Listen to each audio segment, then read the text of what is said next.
Salut les gens, c'est Rival, j'espère que vous allez tous extrêmement bien. Aujourd'hui, une nouvelle vidéo. Aujourd'hui, on va analyser le match du Barça. Le premier match officiel depuis la raclée 8-2 contre le Bayern.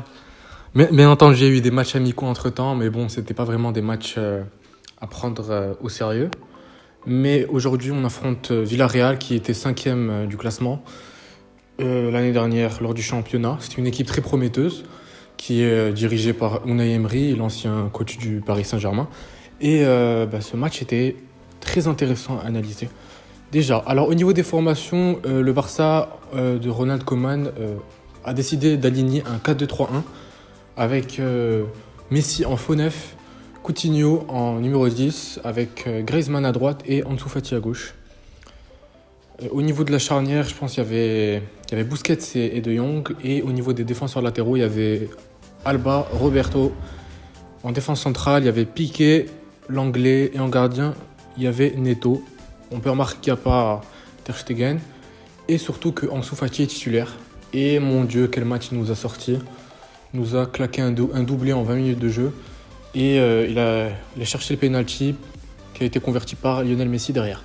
Alors au niveau de l'animation offensive, je l'ai trouvé franchement très intéressant.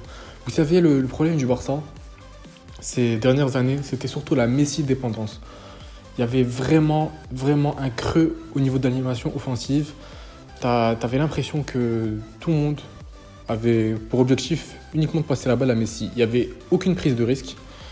Et mon Dieu, que Ansu Fati fait du bien. Déjà, on a pu remarquer que vraiment les combinaisons entre Ansu Fati et Alba étaient très intéressantes. Alba qui a su se montrer décisif. A noter d'ailleurs que il y a un autre latéral qui risque d'arriver bientôt au Barça. Il s'agit de Serginho Dest, le latéral de l'Ajax. Et franchement, mine de rien, on attendait un peu sa réaction, vu que Alba savait maintenant qu'il était en danger au niveau de son poste. Et il a fait tout simplement une masterclass au niveau offensif. Et surtout, l'homme du match, pour moi, ça a été Ansu Fati. Je pense qu'on est tous clairs là-dessus. Il a su convertir les deux occasions qu'il avait, en plus de trouver un penalty.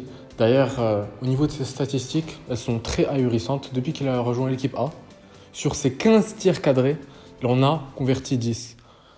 Ça fait tout simplement un ratio de 2 buts sur 3.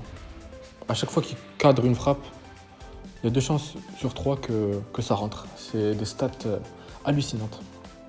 Alors au niveau de la première mi-temps, elle était parfaite au niveau offensif, mais malheureusement il y avait quelques lacunes, surtout au niveau du milieu défensif. Busquets qui malheureusement a perdu pas mal de ballons, des ballons qui auraient pu être très dangereux. Et franchement, on a eu chaud parce que Villarreal s'est vraiment amélioré offensivement lors de la deuxième mi-temps, notamment avec l'entrée de Kubo. Franchement, Takefusa Kubo, le jeune espoir japonais, franchement, il a un énorme potentiel et heureusement qu'il n'est pas rentré aussitôt. Parce que, honnêtement, il fait peur un peu. Et bref, la deuxième mi-temps, elle a été aussi marquée par un grand gardien de but au niveau de Villarreal. Franchement, il avait arrêté pas mal d'occasions. Il avait arrêté, il me semble, 2 tirs cadrés de Messi et un tir cadré de Trincao. Et franchement, c'était très intéressant. Alors maintenant, on va passer un peu aux points positifs et aux points négatifs. Point positif, bien évidemment, Ansu Fati monstrueux. Il a montré à quel point il a le niveau pour être titulaire au Barça. Et honnêtement, quel joueur. Parce que ce soit au niveau de l'Espagne, où il a lui aussi battu les records de précocité, franchement, il mérite entièrement sa place. Et au niveau du deuxième point positif, c'est Jordi Alba. Jordi Alba qui a fait une grosse prestation ce soir. Franchement, ça m'a manqué un peu ce Jordi Alba qui se projetait en avant. Malheureusement, vu sa condition physique, faut pas le rappeler, hein. Les joueurs ils vieillissent, hein. Et quand ils vieillissent, bien évidemment, ils perdent un peu en endurance. Et ça s'est un peu ressenti au niveau de sa carrière. Mais franchement, ce match c'était une dinguerie. Signé Alba. Alors au niveau du troisième point positif, j'ai envie de dire Piqué. Piqué, il a été très solide défensivement. Il a su dégager des ballons essentiels et très dangereux. Notamment, il a su contenir Gérard Moreno. Et comment il s'appelle? J'ai complètement oublié le nom de l'autre attaquant. Et franchement, En tout cas, je me souviens de quelques occasions de Moreno, il a su être là pour désamorcer un peu l'attaque.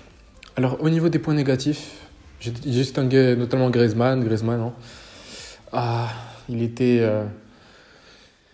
très absent pendant ce match, hein. Franchement, il était très discret et c'est dommage, hein, parce que Griezmann, c'est quand même l'un des plus grands joueurs français et malheureusement, il n'a pas su tirer son épingle du jeu. Et au niveau du point négatif, il y a aussi Sergio Roberto que j'ai trouvé franchement très. Il y a quelques lacunes défensives, surtout au niveau du côté. Surtout au niveau du côté.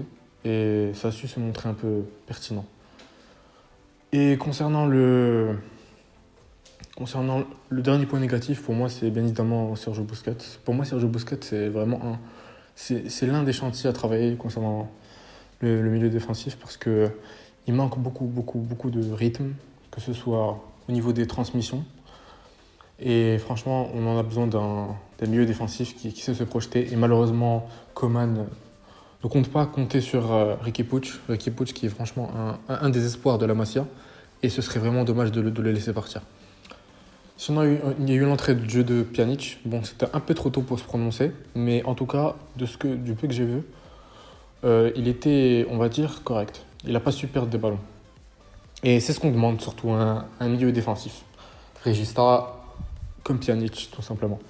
Bref, c'est tout pour ce match. J'espère qu'il vous a plu, hein. Je compte en faire plusieurs des matchs. Là, j'ai commencé par le Barça parce que c'est le club que je suis depuis que je connais le foot, en fait. Depuis grosso modo 2007, je dirais, que je suis le Barça. Et honnêtement, ça me fait plaisir de voir cette équipe qui a su se remonter concernant son échec, son naufrage, hein, européen. Bon, on a l'habitude, hein. Franchement, le Barça, ces dernières années, c'est plus très crédible en Ligue des Champions.